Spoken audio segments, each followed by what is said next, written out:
Welcome everyone to the Impact Tribe podcast. I am your host, Ashley Bright. This is the show where we meet exceptional people taking bold steps to create a positive impact in the world. If you're hearing this or seeing it, please give us a follow or subscribe on whatever platform you're using. Big shout out to our sponsor, MakerTank. MakerTank is the all-in-one command center for founders and small business owners ready to ditch the chaos and scale with clarity. MakerTank allows you to centralize, automate, and actually run your business without drowning in all that busy work. Visit makertank.com today to join the exclusive Founders waitlist. All right, without any further ado, let's dive into the show. I'm very excited for our guest today.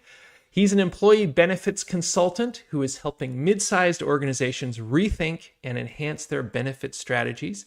He's also the founder of HR Fuse, a rapidly growing HR community bringing leaders together across Tucson and Phoenix.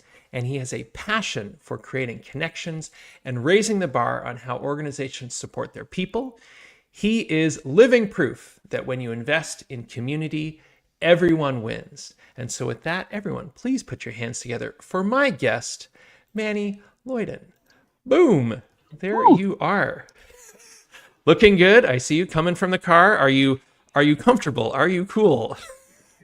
Ashley, we are mobile today. We are comfortable though. I'm coming to you from North Tucson off Tangerine.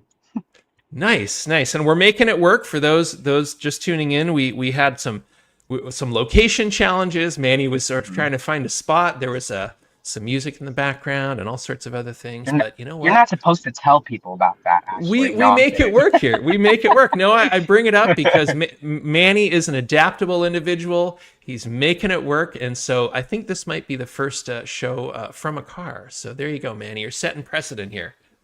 Good. I like to be the first. And Ashley, first of all, thank you for having me on your platform.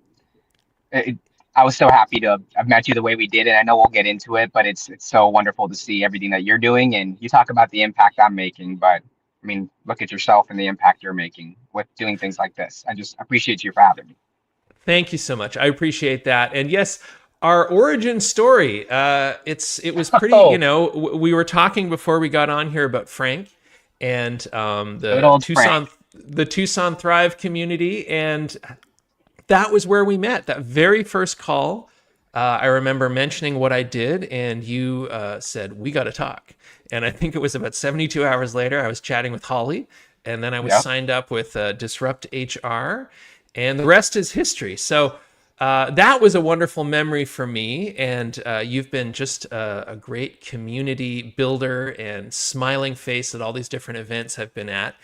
And I am curious, and I'm sure others are, you're very open. And so maybe many people know these things, yes, but open book. I'm curious about sort of the Manny story. Well, actually, let me back up. I'm going to say, why don't you tell us what you're up to right now? And then we'll get into that Manny story. Well, so what are you up to these days? That sounds good, Ashley. Well, to put it short, I'm an employee benefits broker and consultant for mid-sized organizations. And I know we all love to talk about insurance, but to make that as easy as possible, I help organizations from about 50 to 1,000 employees hook themselves up with employee benefits and their large medical and auxiliary stuff, all of their auxiliary lines, and put together a strategy that's holistic for them and speaks to their values and story and is aligned with their message. Now, insurance is fun, but that's the boring stuff. When I put on my community cape at night, no, I'm kidding. But when I do put on that sort of relationship builder cape, I'm a part of a few different groups, and one of the groups that I headed on was HR Fuse, and the growth of that is really what excites me. Employee benefits and that business almost seems to be like a byproduct of fully diving in intentionally into building this community that we have. So that's where I'm at right now. As far as personal life goes, I'm nearing 30. Can you believe it? I know a lot of you will say I'm young, but my knees would say otherwise to all of you listening. But I just got engaged a few weeks ago, and we're looking at buying our second home. And so that part of my life is also kicking off. So I feel like I'm just so happy, Ashley. Everything has been amazing, and I'm at this wonderful point in my life, and I'm happy to share it with the world. I'm bringing that energy everywhere I go. You do bring the energy. I have to say, I've rarely seen you when you are, well, actually, I can't say I've ever seen you when you're not just fully present, fully there, bringing the energy. And congratulations on your engagement. That is Thank you. a big milestone, and congratulations on that. And so HR Fuse, it sounds like it's just taken off. And so I'm curious, what was the motivation behind starting that community? Obviously, we know there's Disrupt HR. There's other HR events out there. What was the opportunity that you saw that you wanted to jump in on? Great question. I've had over the past half decade or nearing a decade now, I've had the wonderful opportunity to really bump elbows and build relationships with some amazing HR folk in Arizona. And I say Arizona intentionally because it's not just Phoenix. I am talking about the community in Tucson as well, where it all started for me. How it all started was with the SHRM board and meeting people like Jax Moyer and Christine Fitzpatrick and Elizabeth Hightower over there. And at the time I was working in payroll sales, and and naturally, like any business development guy, I'm like, well, where are my buyers at? And so of course I joined SHRM for the leads, and actually I got to tell you, I ended up staying for the people. And no sales later, and 3 board terms later, that's what I've continually done at SHRM, is stay for the people. And so first of all, huge shout out to my SHRM board members and my old team there. Miss you all. But that's where it all started. That being said, Holly Norton, one of the owners of Disrupt HR, which is another sister community that we love here in town, reached out to me and said, "Hey, we're starting Disrupt HR in Tucson, and we'd love for you to be a part of that." And I said, "Absolutely, I'd love to be all over it." We're talking about a space for disruptive new ideas, a space for bold creativeness to you know have that opportunity to thrive. I am all over that. And so with the launch of Disrupt HR, we had so much fun in Tucson that we took over the Phoenix license, and then we launched it up there, and I had the wonderful opportunity to MC, and it was so much fun. That being said, I saw an opportunity through all the different coffee chats and feedback I was getting in the current associations I was a part of. I think there was an opportunity to hold the space that's a little bit more intimate for collaborative leaders to build authentic relationships. Because that is happening at SHRM and these other groups like Disrupt HR. But I really wanted a space for those people who might feel like there might be some clickiness, or maybe don't feel comfortable working the rooms of 100 people, to still have a space to build those authentic relationships, because they deserve human connection too. And that's what I did. I just said, "Excuse me, F it, I'm going to go create it." And that happened a year ago. And I remember our first HR Fuse event. It was at the VIG in North Scottsdale last year. And there was a few of my HR friends there. And that's how it all started. And of course, like, it's just blasted off from there. It started as invite only dinners, which turned to quarterly events. But the whole purpose of our events is intentional collaboration and real relationships, and showing up your authentic self. And I can speak for myself. Sometimes in the rooms of 100 or 200, people don't feel comfortable doing that. And so, yeah. Yeah, I love that creation of sort of a more intimate space, and recognizing that, sure, there's these big events. I mean, Disrupt HR is a big event, and Amazing, a lot of energy, a lot of people on stage. I've been very fortunate to both speak and MC, and it's a great place to, as the name would imply, disrupt the status quo, really think about how do we put people first, how do we build relationships, how do we show up where people are. But with that mindset, it's great to see that you saw an opportunity there. Let's do something a little more intimate. Let's create those authentic relationships, because it's all about the people. It's all about those relationships.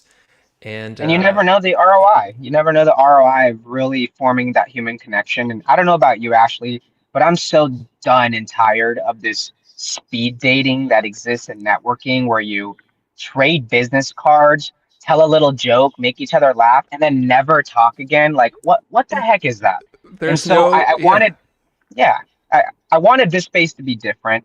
And it has become that. And Hmm. so I even tell our community that the magic of these events doesn't stop at the events. It actually starts there. And it really happens when you take these relationships offline and you are intentional about booking that coffee chat with the person you connected with or that partner you connected with, inviting them into your environment, collaborating on an external project together. Like that's the magic of Hmm. these groups. You know, it's not what happens there, it's what happens after. Yeah. Definitely. Well, that's wonderful. Congratulations on the success of that. And I'm not surprised at all. I mean, you start small and it goes from there. But I think that authentic relationships and the authentic person that you are when you show up obviously is resonating, and it's exciting Thank to you, see Ashley. that growing. So I'm Yeah. I'm curious. I mentioned in the beginning the origin story, and I know that you've had a journey to get where you are in your brief 30 years in this world, and so. And I say that as a 52-year-old that you know, 30, it's a blur back then, but I better I'm look like you at 52. I'm compensating for the lack of hair here by growing it all here, as my kids point out to me. But yeah, so I'd love to know, and I feel like I'm teasing a little bit because I've heard some of it, but I'm curious about kind of your journey to get here. I know you weren't born here, and so I'm curious, like, what brought you here? What was that journey like? What are the things you learned, and then how did those things lead you to what you're doing now? Obviously, community is important to you, relationships are important. Where did that kind of come from? Great And question. there's a lot there. Sorry, there's a lot to Yeah, unpack. So no, it's take a, your and you know, pick. I'm, there's a lot I could say. And so I'll try to give you guys the quick version. Actually, you got to be careful when you get me talking about myself. All right. No, I'm kidding. So I Don't am get not, Manny started. don't get Manny started. Um, I was not born in the USA. I am a native Colombian. I was born Mhm. in a city in northern Colombia on the coast called Cartagena. And it's a very tropical city. We eat a lot of fish and fruit and coconut rice. And I moved to the States when I was about 8 years old. And let me just be clear, there is no reason I should be here. And I mean that wholeheartedly. It was all by luck and chance. And my mom, who was studying to be a nurse in Colombia, met my stepdad, who was from Tempe, Arizona. If any of you listeners have ever heard of it, and they did the whole Casablanca, romancing the stone, fall in love thing. And of course, I didn't have a dad at the time, so I fell in love with him as my father figure. He fell in love with me, married my mom, adopted me, and pulled us out of there. And that is Mhm. literally the only reason I'm here. So we moved right into Tempe, Arizona.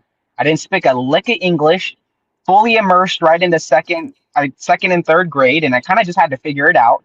And from there, you know, grew up in Phoenix and went to Chandler High, went to ASU, and for all you U of A fans out there, I'm kidding. We Um, can all be friends. we can all be friends. This is a safe space. But from there, I stepped into the fitness world, and that's really where I got my start. And I think that's where the first part of my journey begins. Coming out of college, I was very unhealthy, as a lot of us are, and I really Mhm. wanted to dive into what health and wellness meant to me as a growing individual.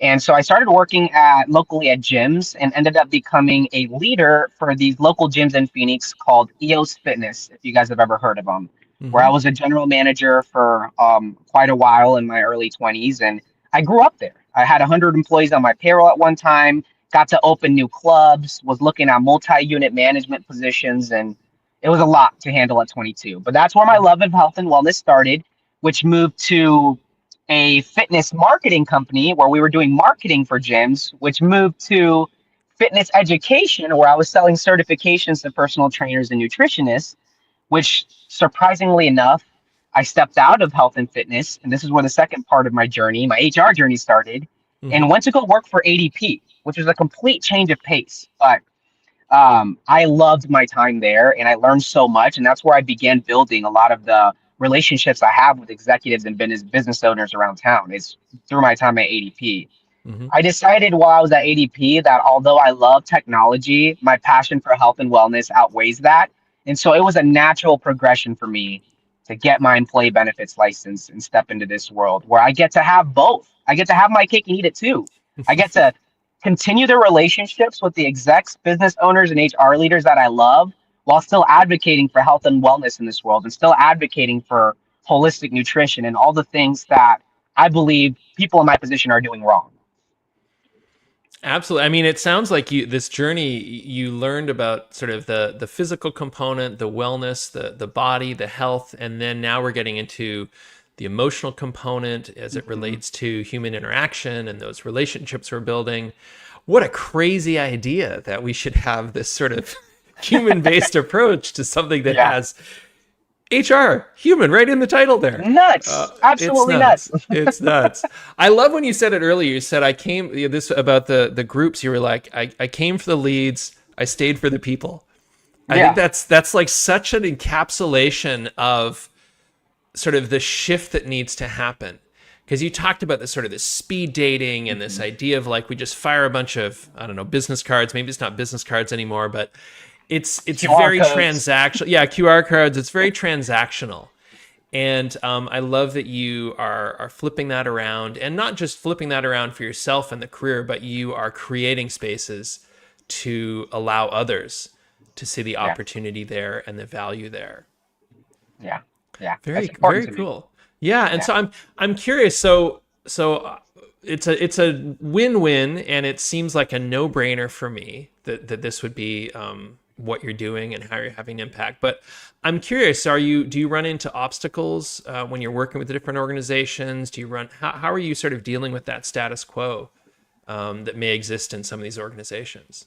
Great question. Well, in what I do in insurance, I think traditionally, and I mean this in the absolute best way, I think traditionally in the past, it's been conversations and decisions that have been traditionally made on the golf course, whatever that might mean to you, right? With CEO's friend or whatever that is, but that's changing. And kind of like you're saying, come for the lead, stay for the people. That shift has to happen, and it has happened, especially in business development.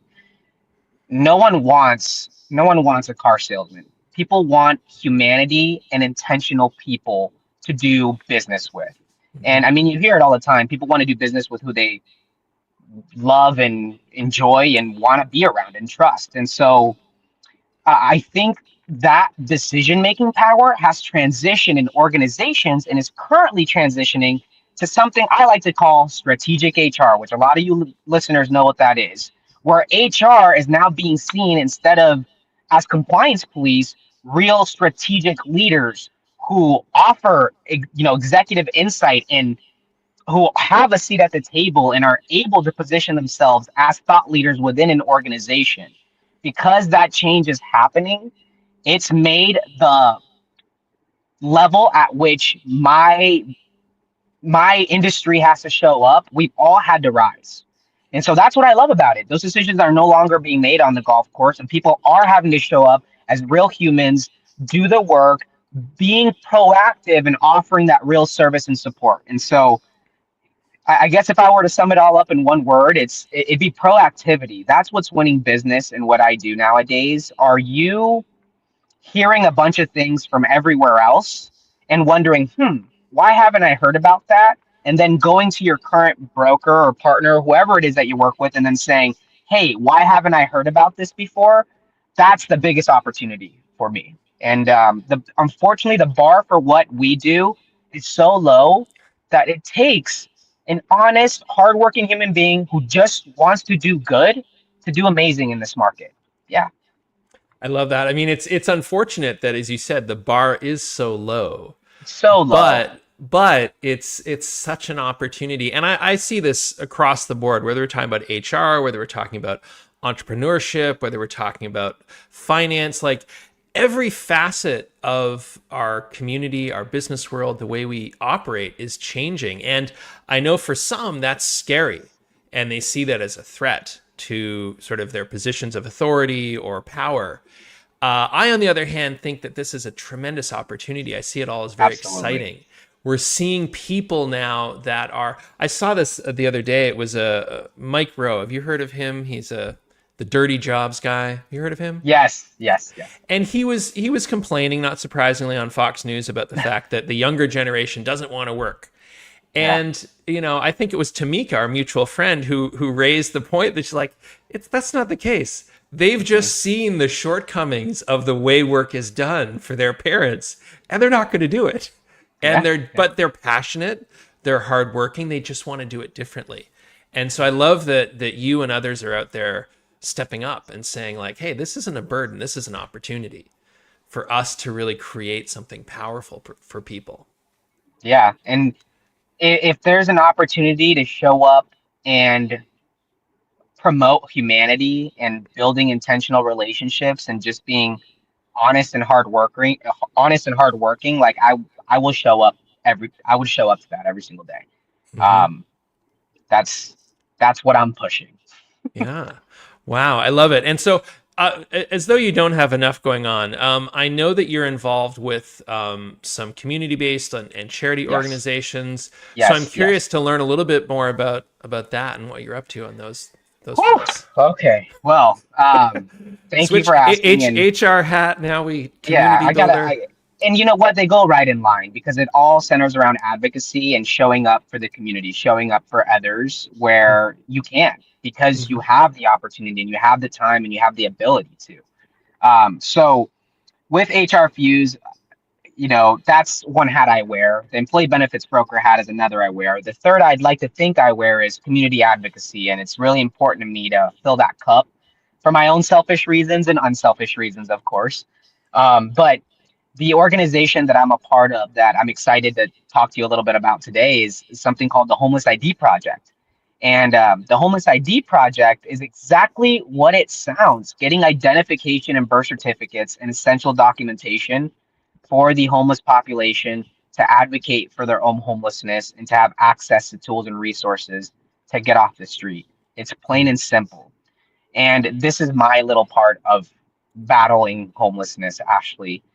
We are in Phoenix on the Human Services campus, and most recently now in Tucson at the Gospel Rescue Mission. We're up to, I think, 1,200 to 1,500 IDs just this year alone in Tucson. And just to put it simply for everyone, you can't get housing, you can't go to a shelter, you can't get a job, you can't get treatment at a lot of clinics, you can't get a lot of other tools and resources, transportation, pretty much anything that has to do with advocating for yourself to get off the street. You need an ID for. It's something Mm-hmm. so simple. And we have this tagline on our website, but I just love it so much. You don't understand how much $12 can help change a life. Mm-hmm. And I'm going to tell you, this starts first by changing the face of homelessness. So that's all I'm going to talk to everyone about today. Because Mm-hmm. right now we all have that image or that interaction that we've all anchored to. I know we do. It's that guy on the street who was rude to you when you tried to offer food, or maybe didn't want the money, or was a little too aggressive. Whatever it is, people need to understand that the chronically homeless that you see out there make up, ready for this, 15% of the real homeless population. Mm-hmm. And when I say chronically homeless, I mean out on the street for 36 months or more. I think that's the official line. But that's the 15% is the image we all see. That's the person on the corner. There's still another 85% that are advocating for themselves to get off the street. So if you want to help, I think the best place to provide resources and to offer your time are at these organizations that offer tools and resources to that 85%, which are people aging out of foster care, Mm-hmm. families who are hopping from home to home and couch surfing. This is the one that killed me. The growing population of homeless seniors that we're seeing. That we have the largest population of homeless seniors that we've ever seen. I think last year Arizona had 89,000 evictions. Think about that, guys. Mm-hmm. Somebody moved here in the 70s, grew up here, had a life, know, were a part of the community. All of a sudden, unfortunately, their husband or wife dies, and they're on one social security check, not able to afford the increase in rent that Arizona's having. All of a sudden, that person who was here comfortably for the last 40 years can't afford to live. They're out on the street because they don't have family. Domestic violence situations where Mm-hmm. people don't understand that, and people don't think about that.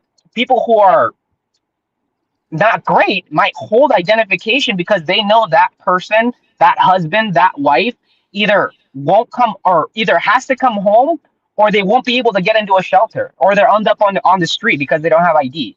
So I'm gonna bring it all back and land the plane, but it first starts with changing the face of homelessness and understanding that the 15% that you see, while we are advocating for them always, the main tools and resources that we want to advocate for are the 85% who are currently advocating for themselves to get off the street Hmm. and have those resources. So we have an annual breakfast coming up. It's the first time we've ever had it in Tucson. It's our biggest event in Phoenix each year, and it's going to be this October. And I'll be sharing it with our community on LinkedIn and HR Fuse, and we would love to have you there. Even if you just want to learn more about what we do and learn more about the different organizations we're connected to, please come. All right, off my soapbox, Ashley. No, that's great. No, I mean, I hope everyone heard the elevation in the enthusiasm and the energy. Not that Manny wasn't enthusiastic before, but you can really feel that there's real passion and drive for this here. And it's I've said this a few times in the last few years that I have gained as I've gotten older. I've gained a much better understanding of what the real meaning of empathy is. Yeah, And I have, to your point, I mean, we've all had those interactions with someone on the street, someone on a street corner at the gas station that have soured us. Maybe they've scared us, maybe, whatever that is. yeah, And it's so easy to dismiss that or label everybody that way. But I found in the last few years, I've had this level of empathy where I want to understand. I want to give them, like, I'm curious.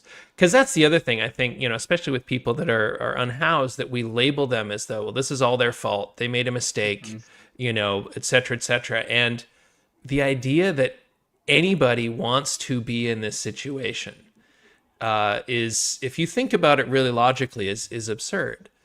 And so, I love that what you're looking at, because obviously there's organizations that are helping with housing, they're helping with food, mhm. they're helping with education and job opportunities, but to not even have a recognition of who you are, to have no identity, literally, to be this sort of faceless, nameless individual out there is pretty devastating.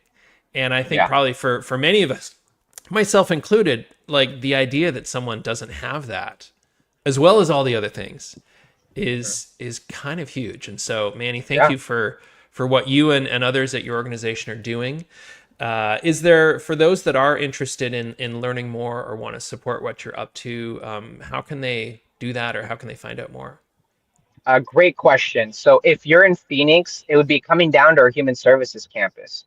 It's called the Keys to Change campus, and that's where 16 nonprofits that are all coalition together that serve as different points and tools and resources for the unhoused have come together on one campus, and we do tours of those campus. And that tour is what made such an impact on me. Um, I think it was our executive director, Rick Mitchell, and I remember looking at him after the tour where we're standing in the St. Vincent de Paul near the chaplain room. And I was like, what direction are we going? And like, just tell me which way to run. Like, this is, I understand. And so if you're in Phoenix, the tour is great. If you're in Tucson, come to the breakfast. And you can always find out more information on our website or on my LinkedIn because I always post about it. I'm kind of shameless about it. You got to be shameless when you're doing stuff that brings change and positivity. So thank you, Manny. So I'm curious. We've talked about a lot of how you're impacting other people in the community, how you're impacting people through the benefits you're offering, and then homeless ID. What do you do? I'm curious. What does Manny do for fun? What do you do in your downtime for that little bit of downtime that you have? What Oh, brings you thanks for joy? asking. What recharges you? Well, I mean, what I do charges me. I think that's Hmm. why I bring so much energy to it. It's not fake. This is what I love to do. I love to be out there. I love to build relationships. I love to connect people and I love to make things happen. That being said, I spend a lot of my time pouring into other communities. And so I think the little time that I do have for myself is I have to be very meticulous about pouring into me. And so I spend time doing a lot of self care, going to the gym, eating right, cooking for myself and my significant other, Rachel, spending time with her, spending time with some friends and family, all the things that refill my cup so I can show up on Monday with the exact same energy and passion that I show up with every week. Do you have any, this is always the question, do you have any binge-worthy shows or films? Or do you do that? Or are you more of Oh, a I reader do. or? No, I mean, I do a little bit of all of it. I'm more of an audiobook guy or Mm, podcasts, hmm. podcasts. There you go. Shout out. But shows I'm binging right now. Oh, I just started Severance. So if anyone Mm, likes that, I've really enjoyed it. Um, I mean, I'm unfortunately like a rewatcher. So like, I'm like, I put That 70s Show on repeat, The Office on repeat, How I Met Your Mother on repeat. You guys get the gist. You guys yeah. get the gist. See, it's not all serious. It's good. It's entertaining. It's fun. I Maybe a love little it. Love Island in there, but don't tell my friends though.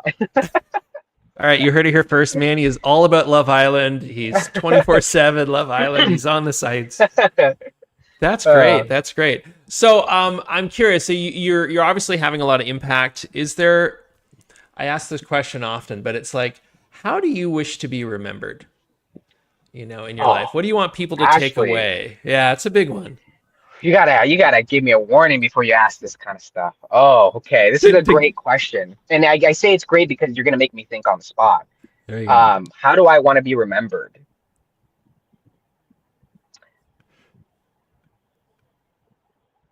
I think I want to be remembered as